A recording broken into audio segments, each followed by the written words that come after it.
Hey guys, this is James, bringing you InBetweenIsode number 25, so I couldn't stay away, so we are back to raw pour. I think I'm actually going to probably review at least one more Wooly that I've been wanting to review, something a little bit nicer, in an episode or two.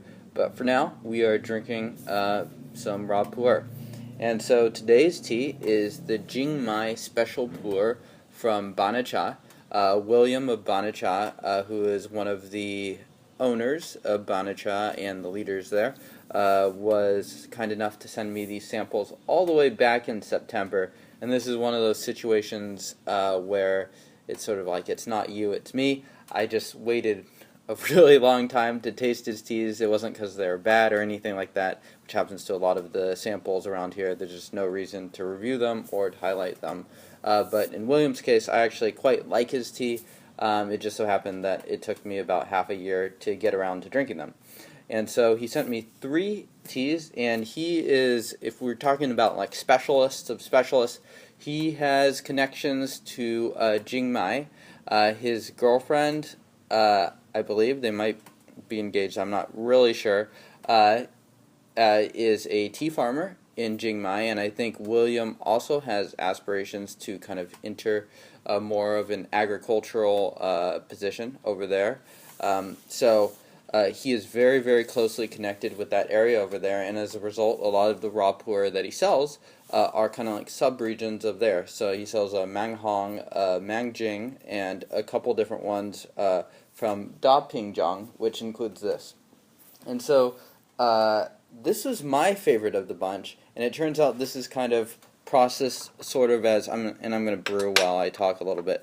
And I read the description, I was a little bit surprised. This was actually processed a little bit redder than the teas. William and the farmers over there believe that pu'er doesn't necessarily have to be processed super green necessarily, and while a lot of his teas are processed like that, this is kind of a unique one because it was allowed to oxidize or become a little redder, and he actually compared it to Oriental Beauty in the description, and I don't know if I get that quite as much here, but I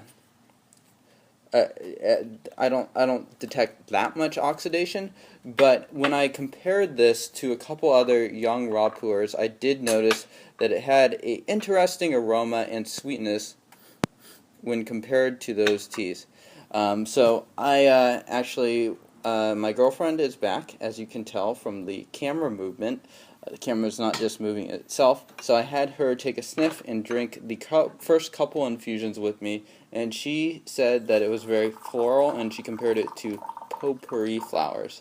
And so I don't sniff potpourri every day, so I'm not sure if I would make that exact same comparison, but it is very, very floral indeed. And the first couple infusions in general, and I'm going to drink this right here,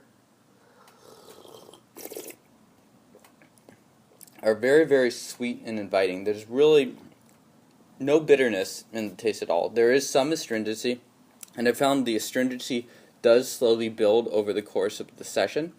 But it's a very, very sweet and inviting tea. It's a little bit nutty, definitely quite floral, and quite tasty. Nice mouthfeel. The reason why I think I prefer this tea over the other 2 teas that I tried was it just felt deeper in terms of a huigan or aftertaste. This one actually started to grip my throat a little bit as the session went on, and I'm only on the 3rd infusion this time, so I'm not picking up on that quite as much as I have in previous sessions, but I suspect it will come as we continue to steep this out.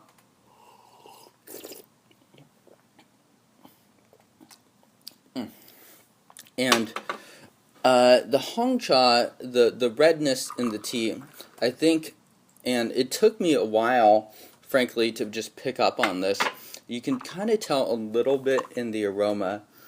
It has sort of that floral smell to it as sort of its base, but it also has this really interesting, I want to call it sort of corn sweetness that I would associate more with redder teas. perhaps some like the Yunnan blacks and stuff like that. And let me be clear that this tea is nowhere near as oxidized as those teas. I'll show you guys the wet leaf at the end of this, but its leaves are still quite green, and they start out a little bit darker and they get greener as the session goes on. So please take note that these leaves that I will show you are not as green as they actually are if I were to steep it all out. And I'm going to go ahead and show you guys these now. Toss some of these onto my presentation vessel, and just so you guys can get a good look at them.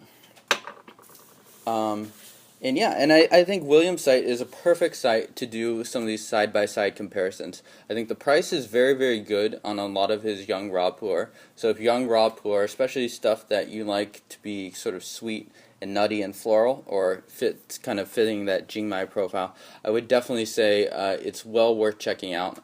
He's definitely going to be one of the pu'er vendors that's sort of on my radar. And so big thanks to William for sending these samples in. Sorry it took so long to review them, and thank you guys for watching. Let me know what you would like me to talk about in the next episode, whether it be Wooey Oolongs, raw pu'er, if you'd like to see something a little bit different. Very tasty. Please let me know, and thank you guys for watching. Cheers.